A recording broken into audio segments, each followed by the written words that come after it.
Hola, muy buenas tardes. En nombre de Librería Bonilla, queremos darle la bienvenida a esta sesión del ciclo de charlas El polen de las sílabas que está teniendo lugar acá en la librería. Hoy vamos a tener la presencia de Felipe Echenique con una charla acerca de 13 de agosto, efeméride a reflexionar. Bueno, antes de comenzar, de darle la palabra a Felipe, me gustaría leer su reseña biográfica. Felipe Echenique March estudió la carrera de Historia en la Facultad de Filosofía y Letras de la UNAM. Es profesor investigador de base en el Instituto Nacional de Antropología e Historia.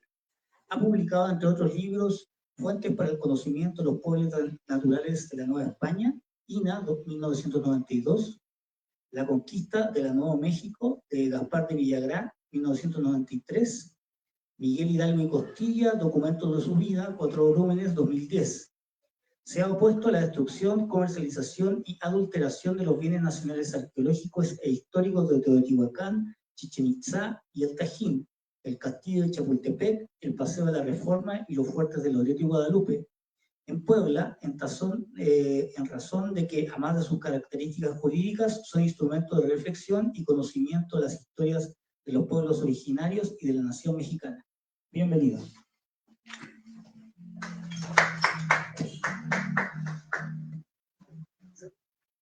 Buenas tardes, muchas gracias.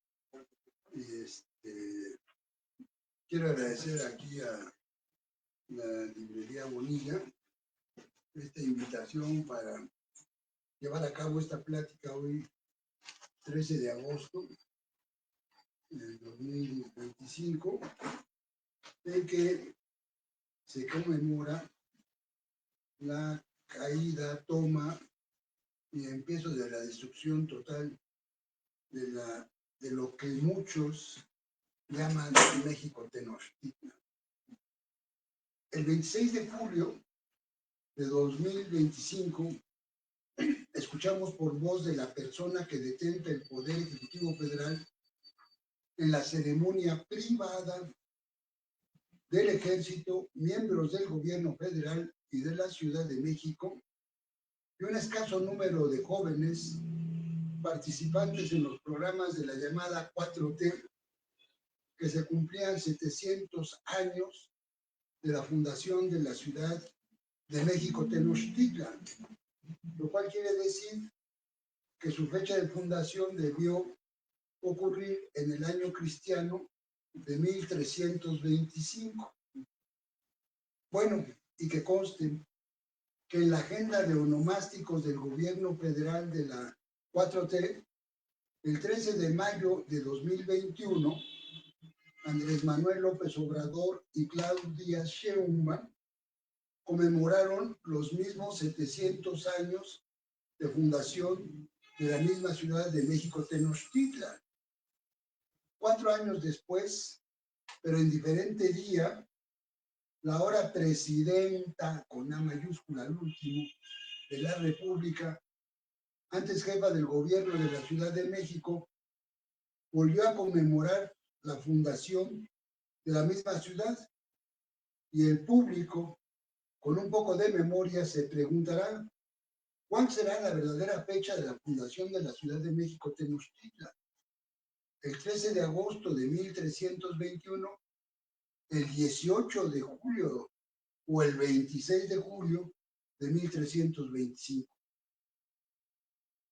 Yo me pregunto por qué la señora Claudia Sheinbaum no aclaró la triplicidad de fechas, siendo ella una de las oradoras más destacadas en ambas ceremonias, y en las cuales su oratoria la dejaría aparecer como una consumada historiadora.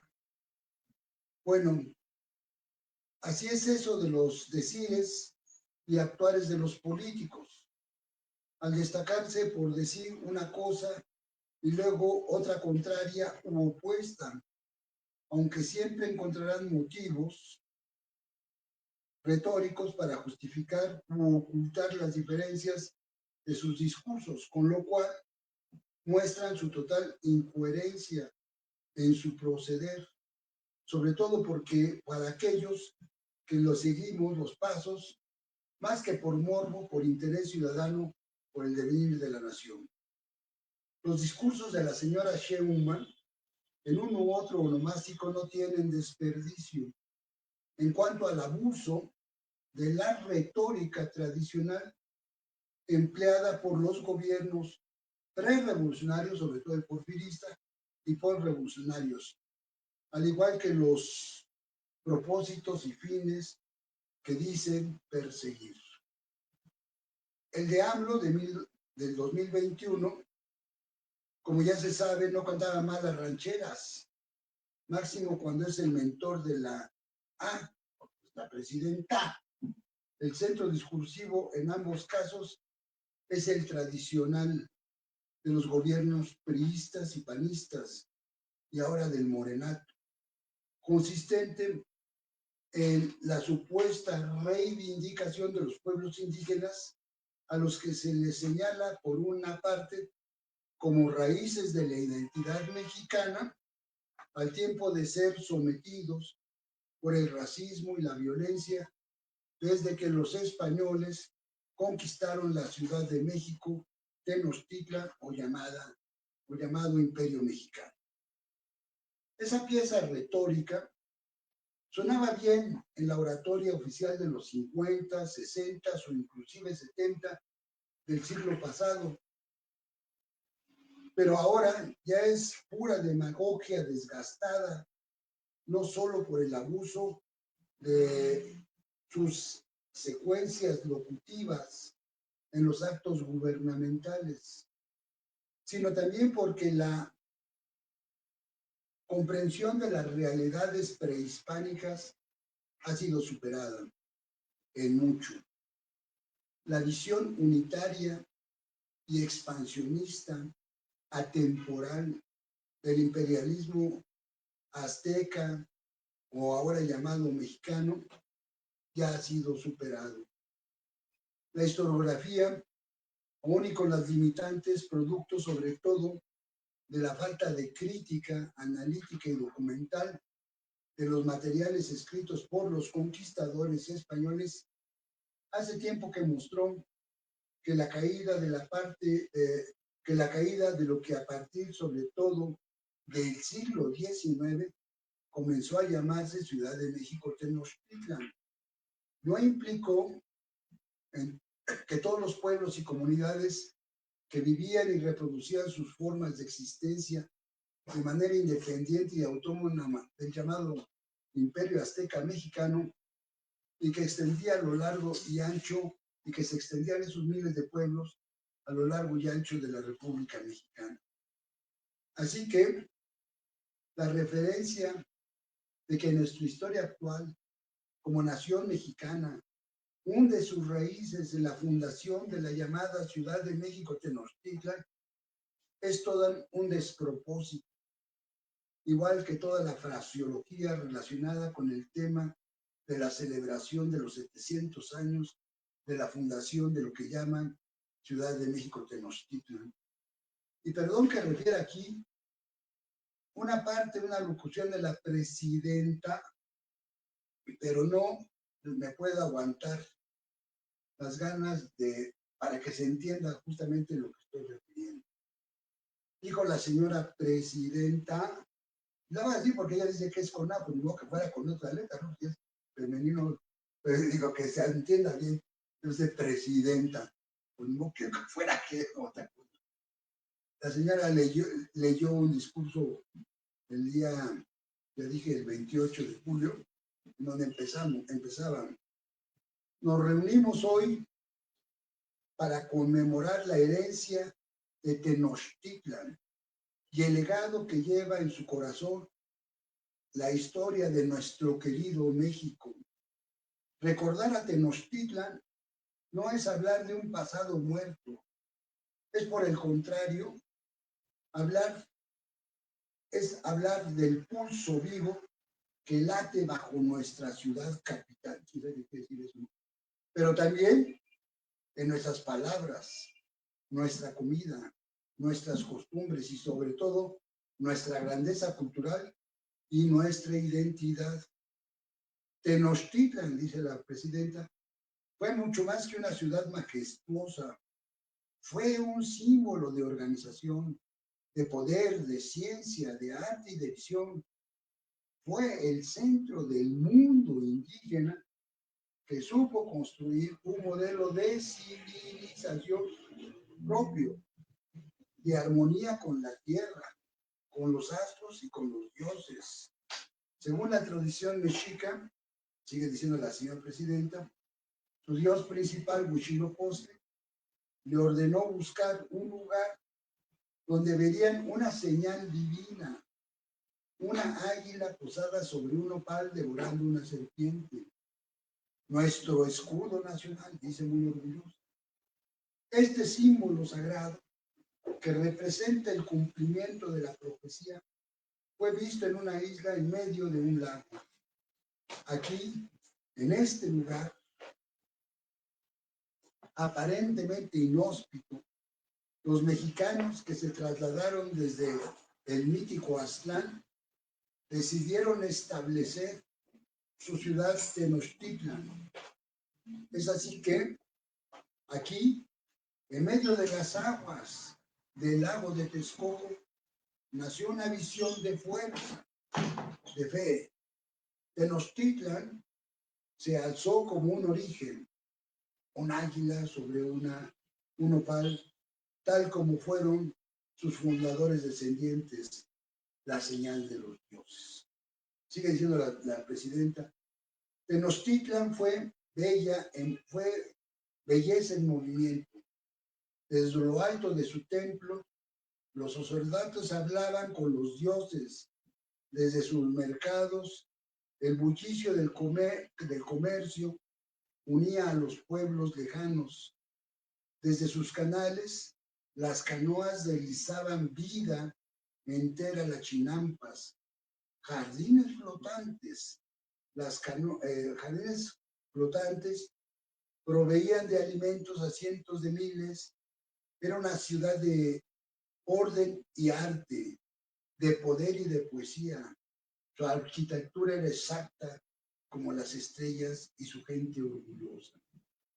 Todo tenía un propósito, una armonía. El maíz en los campos y en las chinampas, los códices en las manos de los sabios que guardaban la memoria, el guerrero que ofrecía su vida para mantener el equilibrio del universo. Y bueno, ya no voy a leer todo el resto porque sí lo tuve que transcribir en esta página, que va por ese mismo tono retórico, ¿no? Entonces, lo voy a dejar, a ver si luego, si lo quiere alguien, te lo pueden mandar. O si lo leo. Está muy largo, ¿no? Como guste. ¿Ustedes qué opinan? Pues es parte del contexto. Sí, bueno. Dice, insisto, dice la presidenta, la grandeza de Tenochtitlan no fue solo una fuerza y su belleza, sino su alma, el espíritu indómito de un pueblo que emergió de la nada para crearlo todo, que convirtió una isla inhóspita en un imperio que amó tanto a sus dioses y a su tierra y a sus ancestros que fue capaz de ofrecer su corazón para que el sol siguiera saliendo todos los días. Por eso, cuando los españoles llegaron en 1519, lo que encontraron no fue tierra vacía, y lo que divulgaron después como su supuesto salvajismo, sino lo que encontraron fue un imperio sólido, con leyes, lenguas, escritura, medicina, forma de cultivo, ingeniería, cultura, conocimientos, astronomía. Lo que vieron en Tenochtitlan, sus templos, sus chinampas, sus mercados, su gente organizada, sus escuelas, los hizo pensar que estaba ante toda sobre algo natural. Y sin embargo, en lugar de comprenderlo, decidieron aplastarlo. La caída de Tenochtitlan en 1521 no dio la fecha, que es la de hoy, ¿no?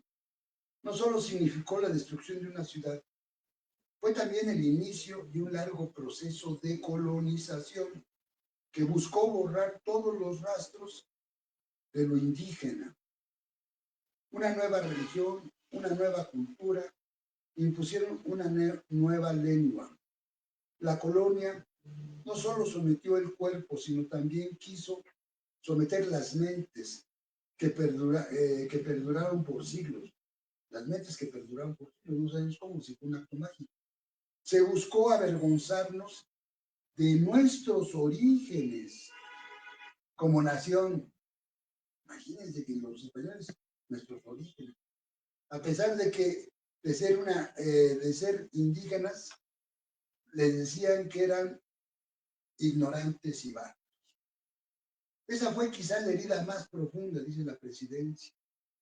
Una herida que estamos obligados como mexicanos y mexicanas a curar y a garantizar que se cure, porque fue alimentada por demasiado tiempo de discriminación.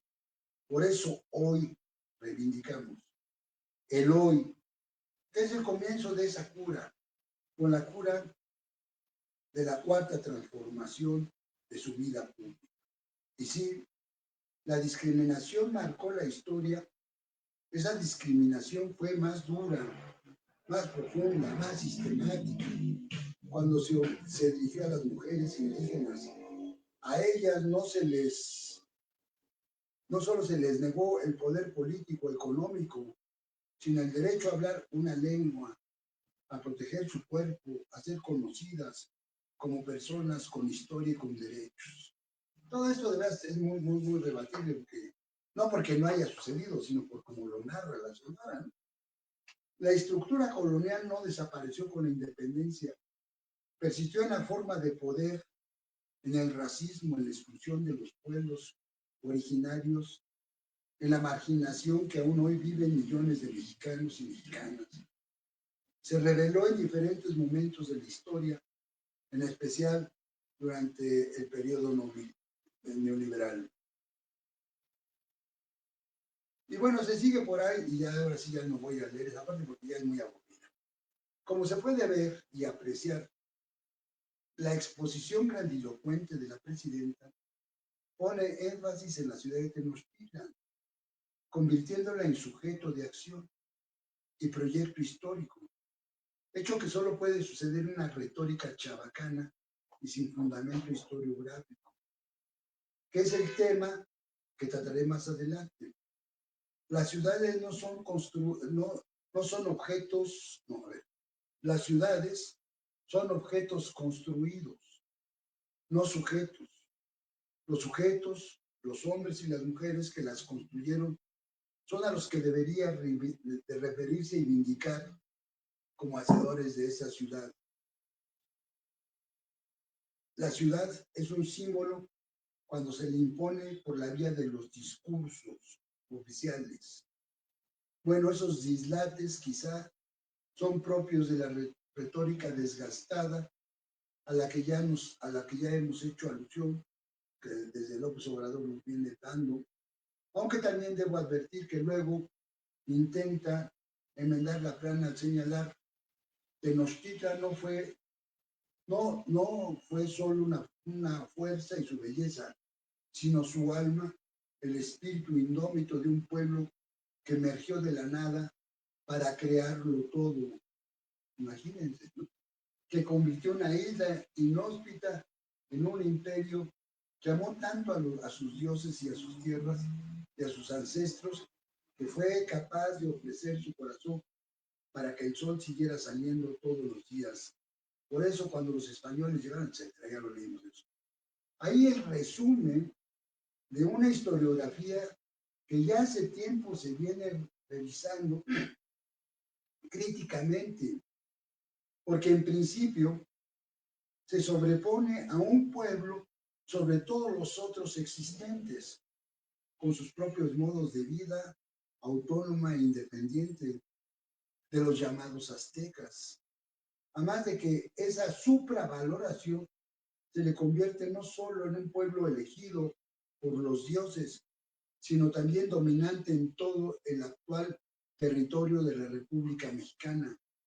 De ahí que se diga que la nación mexicana estaba establecida antes de la llegada de la invasión española. Bueno, ella dice llegada, yo digo de la invasión española para ser coherente, ¿no? Porque dice la llegada de los españoles, pues no llegaron, empezaron a invadir.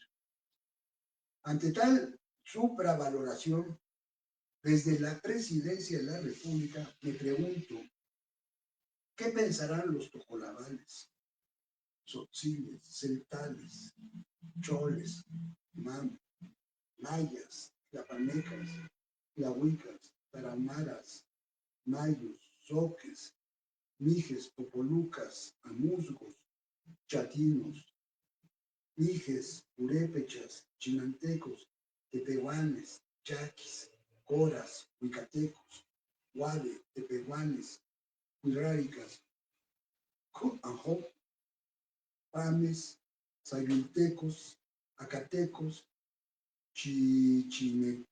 chichimeca, onás, matlatzincas, perdón, guajiríos, guarijíos, chuj, chochotecos, tacuates, que, ehuic, pima, Ucateco, Seri, Lacandón, Izcateca, Moch, Piché, Cachiquel, Mexicano, Paipai, Tequispequeño, Pápago, Ucapá, Uxil, Umiay, Teco, Kikapú, Cochimí, Apache, Quiligua, Olulteco, Ayapaneco, Coca, Huayquí, Papabuco. Ellos dirán un pueblo elegido y los otros no. Lo que pasa es que la mitología, cuando se convierte en discurso oficial, pierde todo su sentido, ¿no? Entonces, una desafortunada apreciación o ignorante comprensión de lo que encierran los discursos de la historiografía tradicional, que a fin de cuentas marcan un racismo de un pueblo prehispánico sobre todos los otros pueblos, que además de señalarlo como un pueblo elegido, lo convierte en dominante ante todos los otros pueblos, y por lo cual no queda más que inferir que su devoción ciega a los dioses, que era un pueblo enajenado, fanático, que se imponía a todos los demás, pues era capaz de amar tanto a sus dioses y a su tierra y a sus ancestros, que fue capaz de ofrecer sus corazones para que el sol siguiera saliendo todos los días. Esto es sacrificar seres humanos, incluyendo infantes. Aunque se exprese de manera tan comedida, sutil o encubierta, no deja de ser el principio, la principal conducta indígena por la cual los españoles sometieron y juzgaron a todos los pueblos indígenas.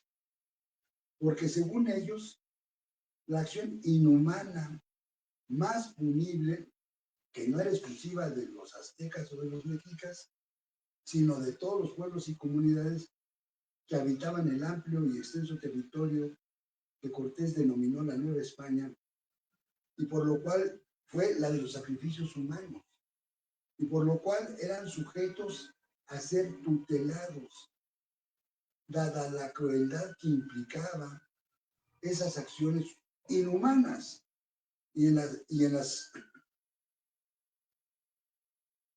las que en cualquier momento podían volver los indígenas. Inclusive hoy, en un día como hoy, de 1528, se organizó la primera fiesta de San Hipólito en la Ciudad de México, ¿no? Bueno, no fue fiesta, conmemoración. Fue una conmemoración entre puros españoles, porque los compas estaban así que no querían que entrara ni un solo indio a la ciudad, porque estaban totalmente temerosos de que los fueran a sacrificar, ¿no? Entonces la ciudad, esto que había en la primera parte, y durante todo el tiempo que duró esta Pues más que nada se llama parada militar, ¿no? Era una parada militar, era nada más entre españoles, los obligaban inclusive a traer su lanza, sus caballos, ¿no? Para mostrar, pues, que estaban preparados ante cualquier posible dejo de que los indios se fueran a insubordinar y sacrificarlos horriblemente, ¿no? Ese era el discurso, ¿no? Y yo pienso que no exagero en sus implicaciones temporales, pues esa conducta se consideraba tan arraigada en el corazón que hoy así empezaba a celebrarse en 1828.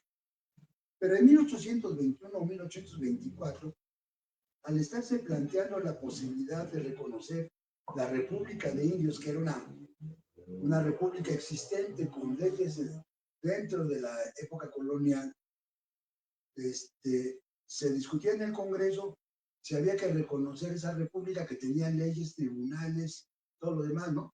No porque los españoles fueran buena onda, pero simplemente porque era la forma de mantener separados y bajo el tutelaje a los indígenas y el reconocimiento de sus tierras y demás cosas, ¿no? Entonces, se estaba en esa discusión y Carlos María de Bustamante, que fue un gran intelectual realmente yo creo que el más grande del siglo XIX, es el que empieza a hacer el Diario de México, con Villaurrutia, en 1805, es el que le ayuda a escribir a Morelos, porque era su secretario en la Patzinada, lo que se llama los sentimientos de la nación, que no son textos proindígenas, pues, pero tampoco de desprecio, ¿no? Pero en esas discusiones él decía, pues no hay que reconocer esa República de Indios, porque implica de una u otra manera la autonomía. Y decía, no se las podemos dar porque seguramente si se las damos van a regresar a sacrificar a sus congéneres, ¿no? Y tampoco esto se quedó en ese tiempo. Recordemos que en los diálogos de San Andrés, el panista Fernández de Ceballos, ¿no?, en la discusión con sobre las autonomías indígenas, escribió un artículo largo en el Universal, donde decía que no se les podía dar autonomía porque muy seguramente se les daba, iban a regresar los indios a hacer sacrificios humanos. O sea, eso demuestra cómo lo traemos hasta la médula, eso, o sea, en serio, en Guanajuato hay una iglesia del siglo XVI que está pintada, los murales, de cómo los indígenas sacrificaban a sus congéneres, ¿no? En la iglesia, porque seguramente el cura les decía, pues es que esto hacían con ustedes antes, ¿no? Entonces, ay, manita, ¿no? Así que, más que una alabanza religiosa, ese enaltecimiento resulta ser una impronta racista que sigue pesando para los descendientes de los pueblos y comunidades que conquistaron y sometieron los españoles y cuyo único elemento para validar la guerra de conquista y sometimiento fue justamente su canibalismo, que ni siquiera se discute con toda seriedad en los ámbitos académicos, pues la mayoría lo ha llegado a interiorizar de tal manera que por lo que dicen las crónicas, que es inclusive un dogma de fe hoy en día. La verdad, yo tengo muchos amigos arqueólogos, hemos discutido mucho esto, y siempre dicen, no, ¿por qué no? Sí hubo. O sea, ya hay un convencimiento, no hay evidencia de que hubo gente muerta con violencia. En todas las civilizaciones ha habido eso. ¿Por qué llamarle sacrificios humanos? La implicación del sacrificio humano es una cosa muy fuerte, ¿no? Sobre todo en la visión cristiana. Porque acuérdense ustedes que en el Génesis, por ejemplo, se narra cómo compañero Abraham se iba a matar a su hijo, ¿no? Iba a matar a su hijo. Porque esa era una costumbre, ofrecer seres humanos a los dioses. Y entonces ya lo iba así, y entonces llegó el angelito y dijo, no, ni más. Y a partir de aquí nunca más vuelvas a, a sacrificar seres humanos, ¿no? Ahora bien, esa narrativa de la presidenta, aun y cuando se exprese, decía, ahora bien, esa narrativa de la presidenta, cuando se expresa desde la más alta tribuna de la nación, debe ser combatida. No solo por ser un cuento lleno de agujeros, de incoherencias, invenciones y fascismo, sino porque también contradice el artículo 2 de la Constitución Política de los Estados Unidos Mexicanos, que a la sazón refiere: la nación tiene su composición pluricultural y multiétnica, sustentada originalmente en sus pueblos. Además de lo antes dicho, que debo dejar de no debo dejar de señalar que el discurso de la señora presidenta está lleno de intentos fallidos de su presente, queriendo hacer que su presente irradie al pasado. Pero ya no me voy a detener en señalar esos aspectos. Pues de otro modo, pues esto es motivo de otra reunión. Pues hoy estamos reunidos para otro motivo, aunque están profundamente vinculados.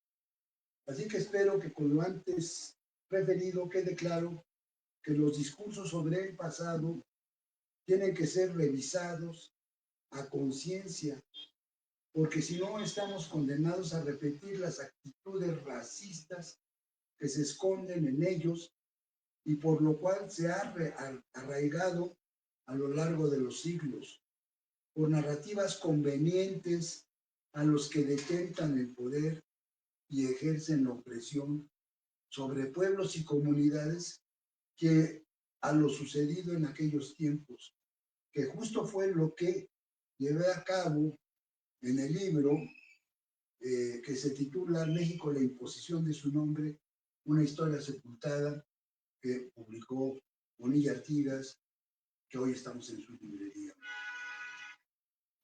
Hoy, hace 450 años, en un día como hoy, con un santo tutelar como es el de San Hipólito, aunque ya nadie lo acuerda, ya le cambian el nombre, creo, ¿no? Ya los chavos van a otra cosa ahí, pero está bien. Y bueno, aquí quiero decir que el 13 de agosto de 1521, Hernán Cortés y sus tropas no tomaron la ciudad de México Tenochtitlan, sino la ciudad de Temistita, ¿no? No, así la llamaban.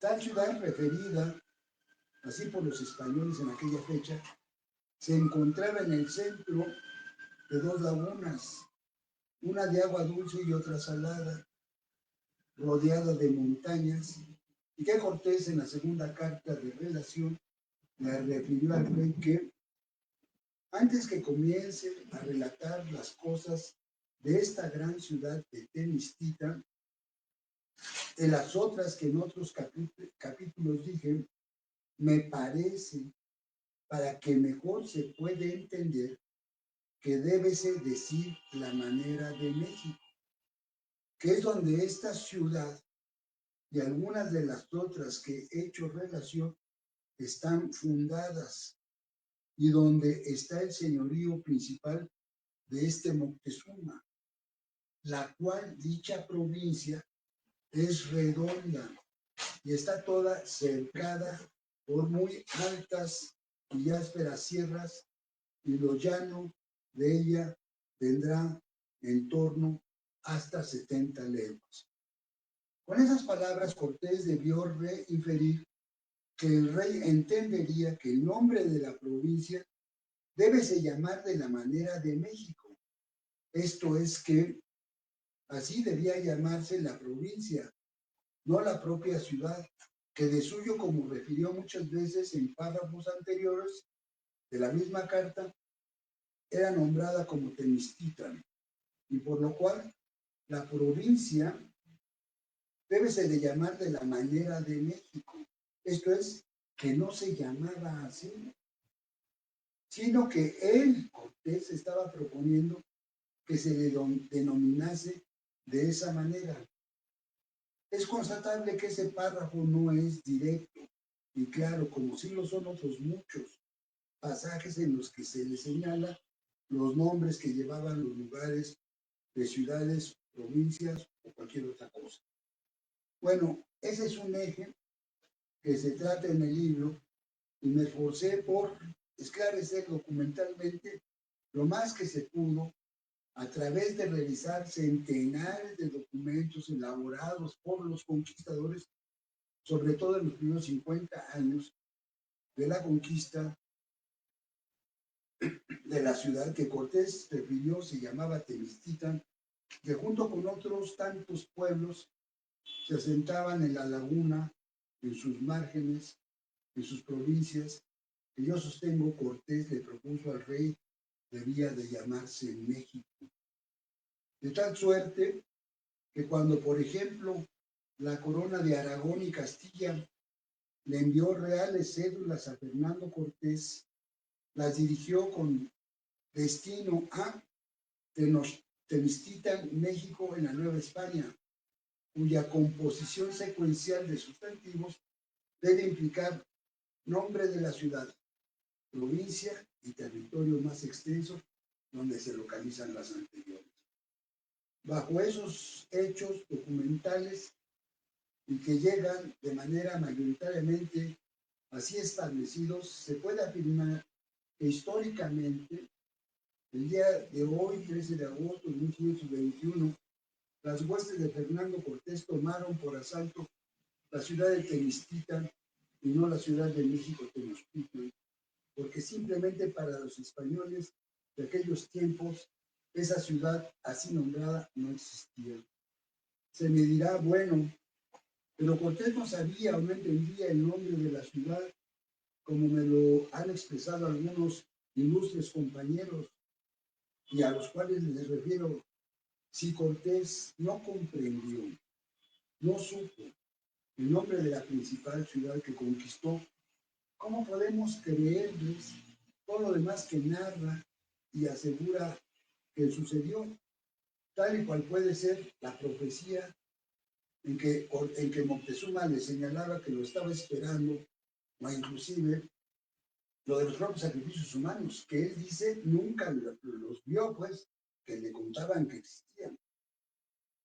El no saber el nombre de la principal ciudad que estaba conquistando no es cualquier cosa.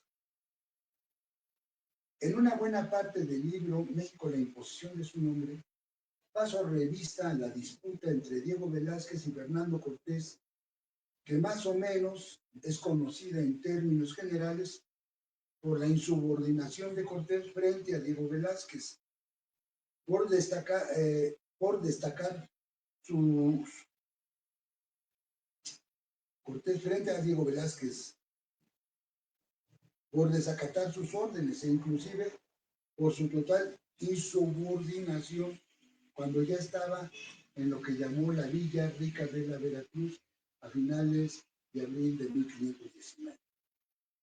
Cuando se revisan los documentos de los pleitos entre ambos personajes, queda claro que la disputa pasó por lo que podríamos llamar guerra de nombres, de designaciones de los lugares o provincias, con lo cual queda uno, dice, con lo que cada uno de ellos identificaba como reconocido por ellos, descubierto por ellos, o inclusive iniciado su conquista.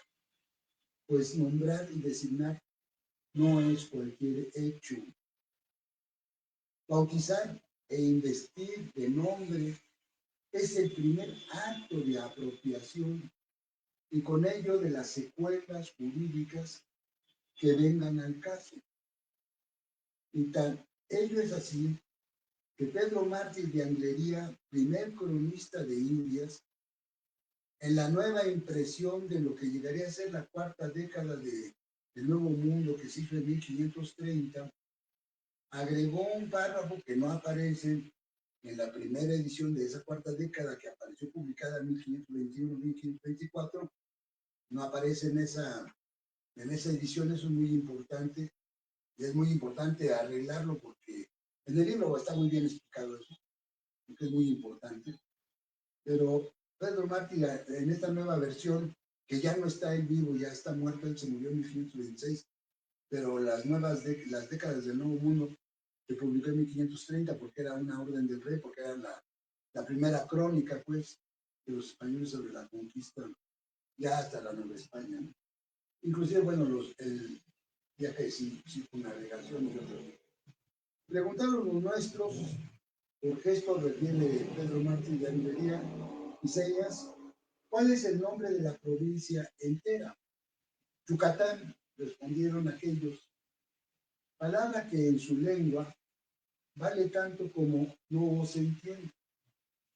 Mas como los españoles creyeron que tal era el nombre de la región, resultó que en virtud de este inesperado suceso, se le dio y dará eternamente a aquella parte el nombre de Yucatán. Así que nombrar no es un acto baladí que puede ser pasado por alto, aunque debo decir que para el caso de los que estaban siendo conquistados, el cómo se les nombrara a ellos y a sus ciudades puede que les resultara un tanto indiferente o incomprensible, pues no solo no entendían el castellano y mucho menos lo que decían las cartas y los escritos, e inclusive el cómo se referían hacia ellos en esos primeros momentos de consternación, de destrucción, de muerte sin fin y de pérdida de todos los sentidos de su vida, pues ellos estaban siendo conquistados y sometidos a la voluntad del opresor. Así que poco pudieron haber influido en los nombres que iban asentando los españoles, por los cuales debía ser indiferente lo que señalaron los conquistadores, pues a ellos no les importaba, lo que les interesaba el que se registrara en las Cortes de España, que era la única que expedía títulos y daba sentencias. Sin embargo, resulta curioso que el nombre de la principal ciudad que conquistó Cortés, en eso que llamó la Nueva España, pese a la sentencia del cronista de Indias Pedro Martí de Almería, que ya referí, que consagró en el de 1521, en el adelanto de la que sería la cuarta década, el nombre de Temistitan, mientras que ya en la quinta década, ya se imprimió en 1530, en el primer párrafo deja el nombre de Temistitan. Luego, no, la tercera vez, ya no pone Temistitan, sino pone Tenochtitlán. Y dice, los asuntos de Tenochtitlán, que se supone le refirió ¿cómo se llama? Un allegado de Cortés, Juan Rivera, que le pregunta, dice, los asuntos de Tenochtitlán, habiéndole preguntado a Juan Rivera, primero acerca del origen y etimología del nombre Tenochtitlán, ya no es Tenochtitlán, sino ya le cambió a Tenochtitlán, y luego sobre su ruina, estado presente, fuerza con que Cortés sostenía la situación y otras cosas semejantes. Respondió que la ciudad está en medio de una laguna salada sobre un escollo, de ahí toda la lana, ¿no? El nombre está formado de 3 vocablos reunidos. Llaman ten, lo que tiene por divino, noctli, el fruto, titan, a lo que está en el agua. De modo que Tenochtitlan equivale tanto a fruto divino puesto en el agua. En efecto, sobre el citado escollo encontramos un árbol nativo cargado de una fruta deliciosa y muy a propósito para comer, mayor que nuestras manzanas. la cual proporcionó el deseado alimento a los primeros que la hallaron. Por eso, en prueba de gratitud, llevan tejido en sus enseres ese árbol, que es el nopal, ¿no?, que se parece a las moras, aunque tiene muchas hojas más verdes. Apréciese cómo, pues a lo dicho en el caso de Yucatán, y de haber escrito e impreso Temistita, ahora en forma muy natural trata sobre esta nueva designación, como si fuera común y corriente, inclusive dándole una etimología, con lo cual uno pensaría que ese nombre sería el que prevalecería a lo largo de la historia. Y bueno, de una u otra manera, detecté que entre los paleógrafos del siglo pasado, muy connotados como lo fue José Ignacio Mantecón y Agustín Millares Carlo, en los documentos que paleografiaron, que no fueron pocos, pues dentro de sus meritorios trabajos se encuentran mencionados el índice y extracto de los protocolos del Archivo de Notarías de la Ciudad de México, que es 1524 a 1600 y cachito. Ellos pusieron Tenochtitlan o Tenochtitlan, uno con X y otro con S, aun cuando estuvieron escritos Temistita, lo cual deja ver la corrección indebida de la data de la ciudad, y por lo cual de ese índice desaparece el nombre de Temistita que reconoció o que puso Hernán Cortés. Por otra parte, el Tenochtitlan es otra variante que hay, es sugerido en el libro por el estudio de muchos documentos que tiene que ver con la actuación de la primera audiencia de la Nueva España, en donde tal designación parecería se estampó para disputarle a Cortés el nombre y posesión de la ciudad por parte de Nuño de Guzmán. Por cuanto a las ordenanzas del virrey Antonio de Mendoza, el nombre que escribió fue Tenochtitlan, México, dando así continuidad al primer sustantivo señalado por la primera audiencia. Y México, porque era una cosa que sí iba imponiendo, eso ya lo explico en el libro más, como ya formando parte del nombre de la ciudad, que hasta ese momento no se había presentado de esa manera, pues la ciudad española era conocida y reconocida como Temistita, en contraposición al espacio que se les dejó a los indígenas de la ciudad, más allá de la traza española, a la que sí, desde 1524, se le comenzó a llamar simplemente México, y a los indios mexicanos, a los indios de esas partes, ¿no?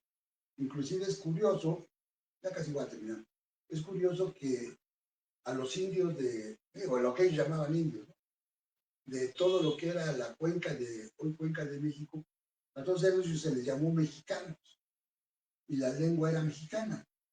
Nadie hablaba de náhuatl ni de nada por el estilo, ¿no? Y es curioso en otro estudio que estoy haciendo ahora, cómo con la independencia les expropian a los indios su nombre de México, que seguramente yo sostengo se los dio a los españoles, ya les pusieron náhuatl o les pusieron azteca para que ya no fueran mexicanos, ¿no?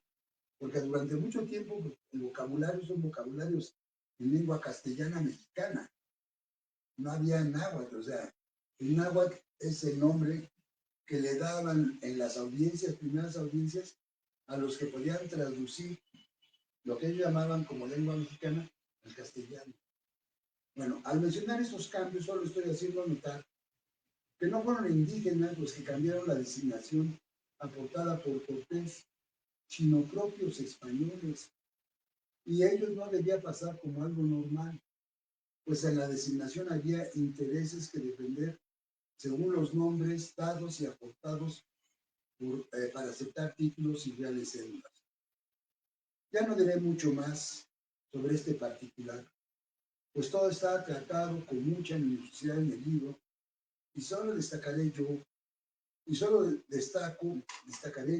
que yo he encontrado el nombre de Tenochtitlan escrito de esa manera en el teatro de Fray Agustín de Betancourt y de Carlos de Sigüenza y Góngora, que aun cuando así lo escribieron, estos hombres admirados por propios y extraños durante todo el siglo XVIII, ellos mismos, esos hombres que lo admiraron, referían otros nombres, ponían Tenochtitlan o Tenochtitlan, o hicieron muchas variantes, ¿no? Pero no escribían Tenochtitlan solamente, ¿no? Entonces, realmente los que empezaron a imponer el nombre de Ciudad de México Tenochtitlan ya fue hasta el siglo XIX. Bueno, esa es todo una investigación. Esto que estoy ahorita contándoles del siglo XIX al XX y cómo se va haciendo esa construcción de lo mexicano, porque lo mexicano es una construcción histórica. No, como dice la señora presidenta, no la heredamos pues del México prehispánico, ni es una construcción donde hay una gran disputa realmente entre los españoles, entre los hijos de los españoles, que mucha gente dice que se llamaban criollos, que no se llamaban, nunca ellos se reconocieron como criollos. O sea, la gente dice, no, es que Sigüenza y Góngora era un criollo y que Sor Juana, y que no, esos cuates nunca se reivindicaron como criollos. Criollos era un tono despectivo que se usaba en España para referir a los nacidos acá. La gente de acá, los hijos de españoles, nacidos acá, durante mucho tiempo y con cierto orgullo, se reconocían como indianos, como españoles indianos. Pero justamente don Carlos de Sigüenza y Góngora es el primero que empieza a decir somos españoles americanos. Y es increíble en toda la literatura del siglo XVIII como personajes, todos los personajes así más destacados, como Villaseñor Sánchez, que es el que hace el primer teatro mexicano, ¿no? Que es la geografía de la Nueva España, pues, ¿no? Le pone teatro americano. Eyare Yeguren, que es otro gran personaje, que hizo la primera biblioteca mexicana, que ya es muy importante, pero lo mexicano no tiene que ver ya con los indios, sino con la Real y Pontificia Universidad de la Ciudad de México. Entonces, todos los que pasaron en la Ciudad de México, en esa universidad, se vuelven mexicanos. Y lo mexicano también tiene que ver ya con estos españoles, hijos de españoles, que los nacidos en la Ciudad de México son mexicanos.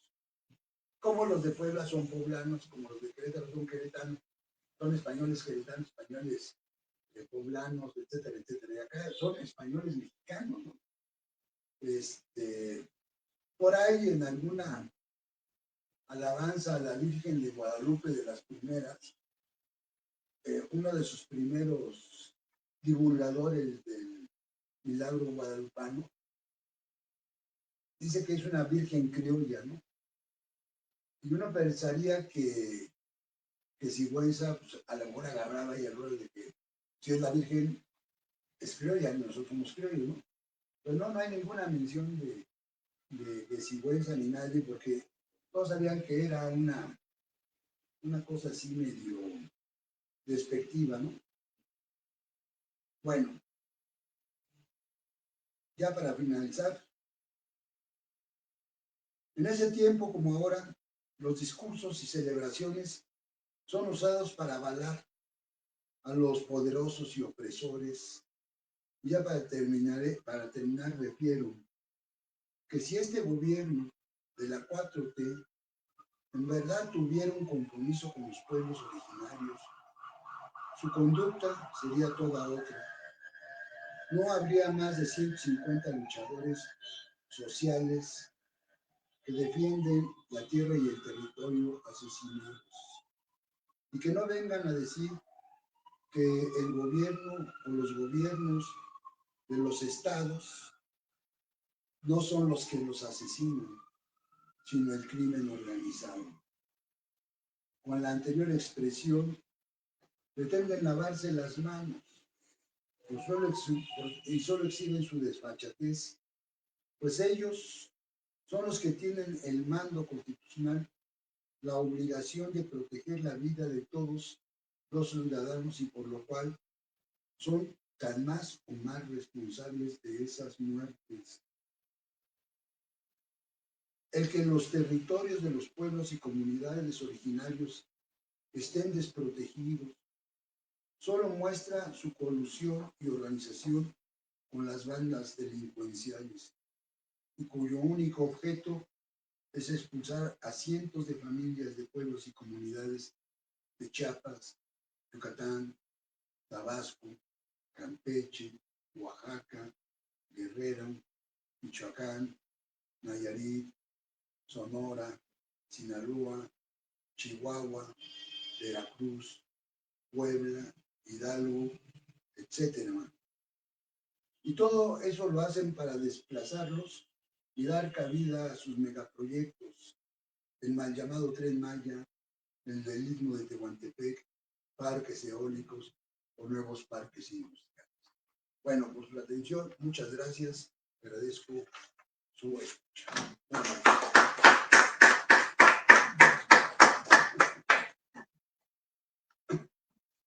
Bueno, aprovechando que Felipe Chingue se encuentra acá, si alguna persona del público quiere hacer alguna consulta, pregunta, comentario, hay micrófono disponible. Pues felicitar al compañero Felipe, que diga que somos tocados. Felipe Nacho demuestra toda su trayectoria, su profesional en la historia. No es de ahorita, se puede decir que la consecuencia de años que está haciendo historia, está haciendo documentos, y pues lo vemos en esta obra. No lo han leído, pero por el resumen que nos hizo, es muy claro que sí está. Es interesante, y pues felicito por esto. Estamos a la espera del siguiente libro que ya amenazó con presentar. Gracias, igualmente, Felipe. Yo quisiera preguntarte, ¿qué piensas de esta celebración que se está llevando a cabo ahora, independientemente se haya hecho hace varios años y ahora se puede decir que es la fundación, el Museo de la Fundación, con estas imágenes que se pasan allí en los edificios de Zócalo, que atraen las miradas de los vecinos y que pues, están mostrando otra vez intentan mostrar la grandeza de México, pero en particular aquí no se menciona para nada a ningún otro grupo, ¿verdad? Y tal parece que lo que se está intentando hacer otra vez es establecer un mito fundacional de una nueva ideología nacionalista, ya no nacionalista revolucionaria, sino nacionalista patriarcal, ¿verdad? ¿Qué significa la defensa de la soberanía? Somos esto, somos lo que nos hemos propuesto, y gracias a que pues, yo creo que ahí valdría la pena reflexionar un poco sobre todo el significado que está intentando mantener, porque además yo oí ahí, verlo, saberlo,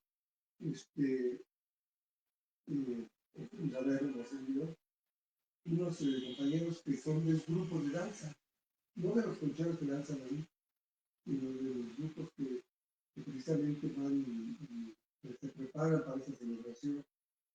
Estaba diciendo que ya lo estaban ensayando los militares allá en su territorio. Entonces esto se le está dejando a los militares, igual que se le dejó los movimientos arqueológicos en varias partes del pueblo de Yucatán, que aparecen allí, esto es nuestro, ¿no? Adjudicándoselo, claro, como mexicanos, pero es algo muy simbólico, es decir, esto es nuestro, ¿no? Apropiarse. Y lo hacen con el uniforme, con toda la...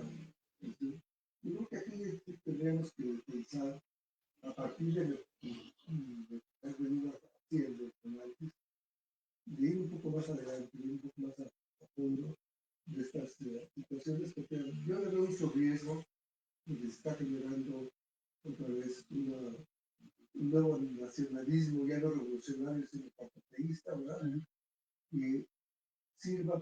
justificar todas las políticas que están llevando a cabo de impulsar megaproyectos, de impulsar esto y lo otro, bajo ese discurso nacionalista y soberanista, ¿no? Que no es más que eso, un discurso.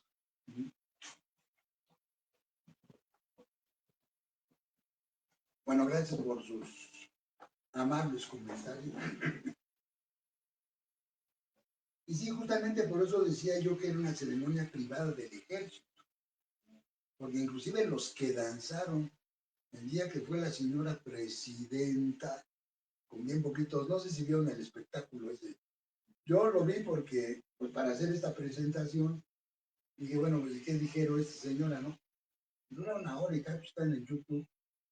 Es espantoso, o sea, es el ejército, unas gradas, vacío el zócalo, las cosas estas monstruosas que pusieron ahí, la pirámide del Sol, que cuesta, digo, la pirámide del Templo Mayor, la Coyochautl y la, otra cosa así gigantesca, que pusieron la pirámide esta que es la conmemorativa de la, ¿cómo se llama? El templito este, así que es chiquito. Ya no me acuerdo, así, bueno, y entonces lo vi y por eso escribí todo lo que escribí al principio, porque es escandaloso. La señora, al único pueblo que reconoce que está resistiendo es el náhuatl. Dices, no manches, están los mayos, están todos, digo, ¿no? Todos los pueblos están resistiendo. Se atreve desde la tribuna de la presidencia que solamente el pueblo de habla náhuatl está resistiendo, ¿no? Y que está instalado en Iztapalapa, hijo. No, bueno, ¿esto de qué se trata? O sea, efectivamente es un manejo del discurso. Yo por eso digo que hay que denunciarlo y hay que combatirlo, porque es muy peligroso. No solamente porque atenta contra lo que se ganó, lo mínimo que se ganó con los acuerdos de San Andrés, que fue el cambio al artículo segundo en el primer párrafo, que fue el de reconocimiento a la pluralidad y lo multiétnico. Cuando ya dice, estamos hundidos en el México prehispánico que existía, que para ellos es imperio, que está en la ciudad, que es la que domina las ciencias, las artes. O sea, pues yo digo que ella se está proyectando, ¿no? Ella quiere, y a mí más coraje me da, y hay que decirlo, porque ella no es mexicana, es hija de judío, ¿no? Y yo creo que a combatir yo no, por ejemplo, yo no me siento indígena, respeto profundamente a los compañeros a todos los grupos, pues, ¿no? Pero no trato de meterme o sea, de volverme heredero de ellos. El primer respeto que uno debe de marcar en relación al otro es el reconocimiento a lo que son y no subirte a su discurso y decir que tú eres, a mí me parece una falta de respeto grandísima, ¿no? Porque la verdad no encuentro, porque se vuelve un acto de mago.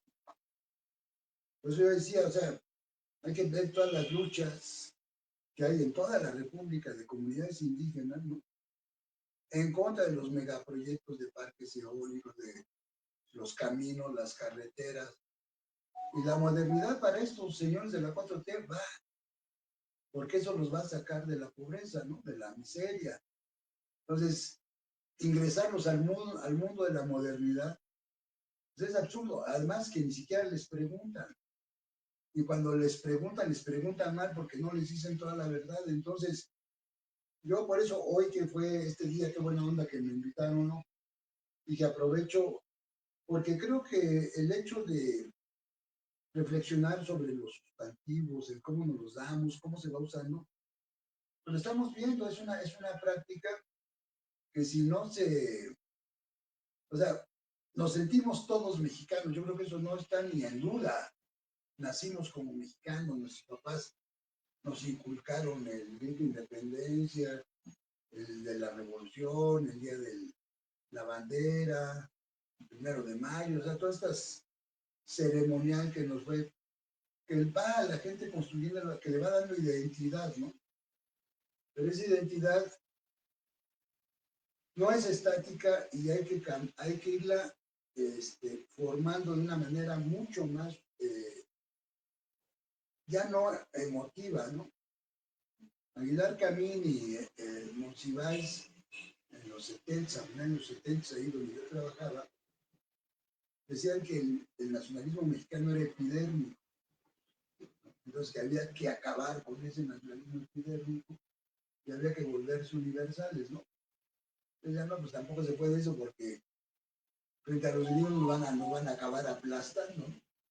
Entonces no podemos renunciar al rollo de la identidad nacional, pero también no podemos hacer una identidad nacional basado en los mitos, que los mitos tienen su función y la tuvieron, pero convertir los mitos en el discurso oficial termina siendo esto, o sea, una impostación de la historia total, donde acabas con todos los otros pueblos. Entonces no puede ser, o sea, no, o sea, está bien que la gente lea el quinto sol, y todo eso está bien, ¿no?